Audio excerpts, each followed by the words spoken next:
casa prefiero para la meditación la de estrella de 5 puntas, aunque a veces también uso la C Balsana. Pero ya en lo inicial cambia la cuestión. En lo inicial forzosamente hay que estar sentado. Eso es obvio. Disculpe, maestro. Quisiera preguntarle, en algunas ocasiones que he querido relajarme, he utilizado cualquier sistema de relajamiento, ya sea el de los enanitos que salen del cuerpo, o ya sea el conteo del 1 al 10.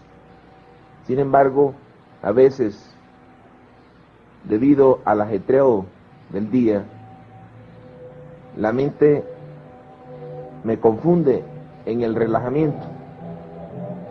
O sea, pues que no puedo relajar bien el cuerpo porque estoy siempre pensando en los problemas de la mente. Como es necesario estar relajado para pensar o para analizar lo que surge en la pantalla de la mente, ¿cómo podría siquiera lograr el relajamiento para comenzar a hacer ello? Bueno, el relajamiento, mi caro hermano, es la técnica para dejar el cuerpo físico como se debe dejar, a modo de que no estorbe. La meditación es otra cosa, ¿verdad? No confundamos una cosa con otra cosa. Yo no aconsejo sistemas muy complejos para el relajamiento. Mientras menos complejidad, tanto mejor. Sencillamente sentarse o acostarse en las posiciones que ya dije, soltando bien brazos y piernas, y eso es todo. Pero soltándolos en forma de que ningún músculo moleste. Eso es lo indispensable, que ningún músculo quede en tensión. Una vez que estemos absolutamente seguros de que ya el cuerpo está relajado, olvidarnos de ese asunto. No pensar más en eso porque se podría convertir de eso en otra traba más para la mente. ¿Y para qué crearnos más trabas? Cuando uno ya relajó el cuerpo, debe olvidarse del cuerpo, hacer de cuenta que está desencarnado, no pensar más en cuestiones de cuerpo. ¿Me habéis comprendido, mi estimable hermano Batarse? ¿Cómo no, maestro? Maestro, yo considero que la mente es el instrumento que utilizamos para comprender nuestros defectos, pero debido a sus limitaciones no podemos profundizar hacia la honda significación de los mismos. Le agradecería sus palabras al respecto de cómo llegar a esta honda significación. Oh, mi estimable hermano Tony, la comprensión es la comprensión y nada tiene que ver con la mente. La comprensión va más a fondo, mi estimable hermano. Debemos equilibrar el ser y el saber, ¿verdad? Cuando el ser está más grande que el saber, más desarrollado, más poderoso, pues es obvio que entonces puede surgir de allí, pues dijéramos, el santo tonto, ¿no? Porque le falta sabiduría. Y cuando a su vez el saber es exorbitante y el ser está sin desarrollo de ninguna especie, entonces es peor. De allí viene el bribón. Así pues, no confundamos la gimnasia con la magnesia. La comprensión es de fondo, pertenece a la conciencia. Consiste en el equilibrio perfecto del ser y del saber. Eso es todo. Maestro, disculpe, siendo indispensable la comprensión de cada yo para ser eliminado,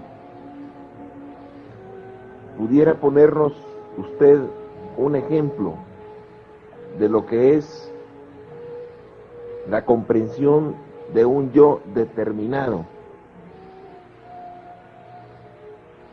Porque en eso de comprensión hay muchas escalas. Y sí, es bien importante tener el concepto claro de lo que se llama comprensión de fondo. Agradecería un ejemplo, maestro. Bueno, mi estimable hermano Atarcé, ciertamente estamos aquí hablando detenidamente sobre la práctica de meditación generalizada para alumnos iniciales. Otra cosa sería la práctica de meditación para disolución del yo. Ese ya es un asunto diferente, ¿verdad? Pero ciertamente, debo decirle que hay distintos grados de comprensión.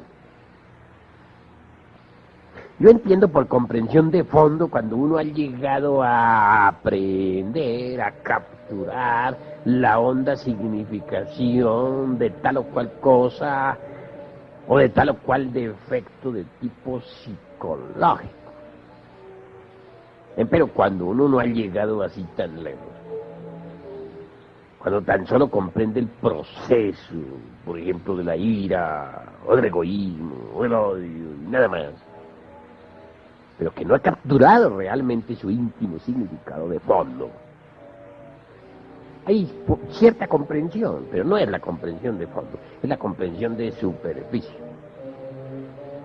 En todo caso, en esto de la comprensión hay muchos y muchos grados, escalas y sistemas, diversos niveles, porque muchas veces uno ha estudiado un libro y cree que ya lo comprendió, y lo lee un año después y resulta que se da cuenta de que no lo había comprendido. Habéis visto, por ejemplo, mi libro, El Parsífal, ¿verdad?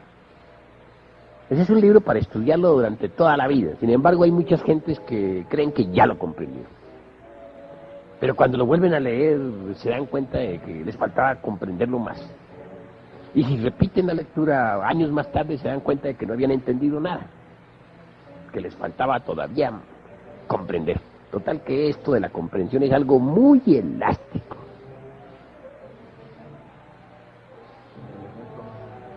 Me pedís ejemplos concretos sobre comprensión.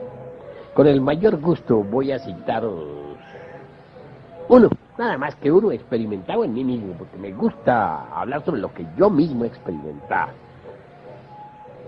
Por ejemplo, cierto día metido bajo tierra dentro de la cámara de reflexión del Sumum Supremum Sanctuarium,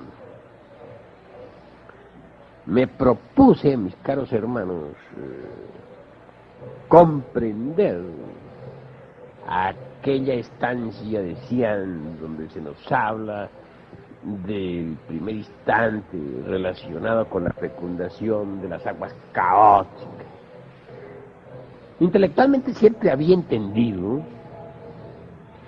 que el fuego hace fecunda a las aguas de la vida. Eso es obvio.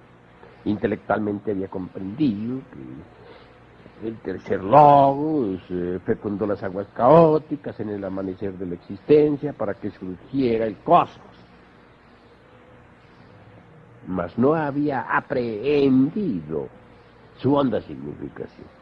Necesité de la quietud y silencio de la mente. Y en esos instantes me visitó la maestra Elena Petronila Blavatsky y me dijo: hay que...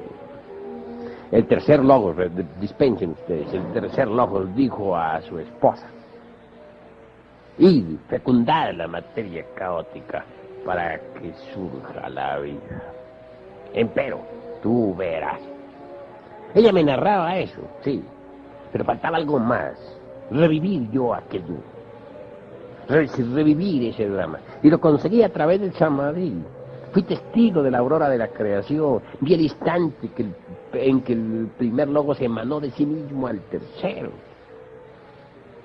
Vi el instante en que el primer logos ordenó al tercero, diciéndole: id, fecunda a tu esposa la materia caótica para que surja la vida. Empero tú verás.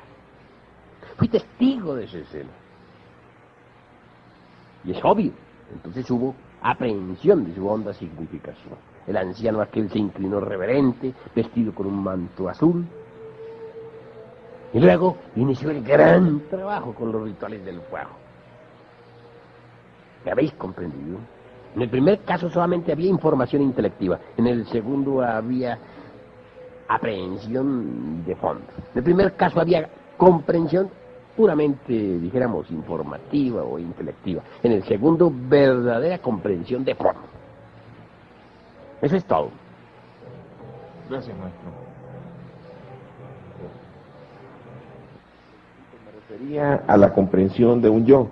Usted menciona en el Parsifal develado sobre la profunda comprensión del yo de la ira.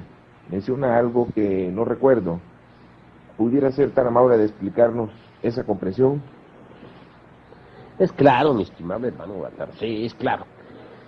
Indudablemente, por ejemplo, podemos nosotros comprender lo que es la ira, saber que tenemos ira, haber comprendido realmente todos sus procesos psicológicos en nosotros, cómo se desarrolla la ira, cuáles son sus orígenes, por qué surge ira en nosotros en un momento dado, etcétera, etcétera, etcétera. Y sin embargo, a pesar de haber comprendido, no haber logrado, sin embargo, capturar la honda significación de la ira. Cuando uno ha captado la honda significación de la ira, pues todo cambia. Por ejemplo, supongamos que vais manejando tu automóvil y alguien con otro automóvil choca contra ti. Claro, tú tienes un momento de arranque de ira y eso te incomoda, ¿verdad? Llegas a casa, meditas a qué se debió, posiblemente descubres que esa fue falta de paciencia, falta de serenidad tuya, falta de dominio de sí mismo. Nada más, hasta ahí habéis comprendido. Capturar la honda significación de aquella ira es algo, vamos mucho más lejos. Porque si tú capturas la honda significación de aquella ira, puedes descubrir que ella en sí misma no es más que el resultado de la ignorancia. Vienes a descubrir con asombro místico que tal choque pudo haber sido producido por la ley del karma, pero que tú ignorabas la ley del karma, que ignorabas que debías esa deuda kármica. Si llegar a saber eso es haber captado la honda significación. ¿De qué? ¿De la ira? Sí, de la ira. Descubriste que esa ira había tenido base en la ignorancia, que ignorabas la ley del karma. Al ver cómo se procesa el karma, al leer en los registros akáshicos de la naturaleza, es claro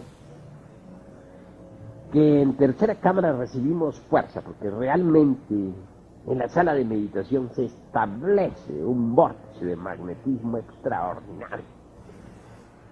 Nos cargamos, por decirlo así, de electricidad trascendente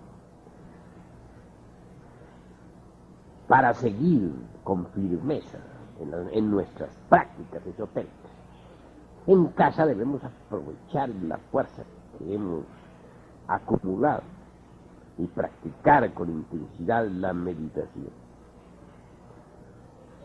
Es obvio que en la sala estamos muy asistidos por todas las fuerzas magnéticas. También es cierto que en casa dependemos de nosotros mismos y de la ayuda de nuestra Divina Madre Kundalini.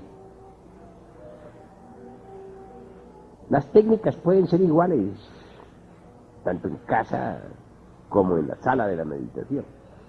Pero en cuanto a la relajación sí hay una diferencia, porque uno en su casa puede tranquilamente acostarse en el suelo si quiere, en la posición de plamígera o sevasana, o en su cama, etc. Ya cambia la cuestión, mientras que en el inicial solamente puede estar sentado. En cuanto al estudio sobre nuestros defectos psicológicos, el estudio del yo, del mí mismo para disolverlo, bueno, también pueden hacerse en tercera cámara meditaciones de este tipo. Pero en esta conferencia pues, no quiero propiamente dirigirme a eso.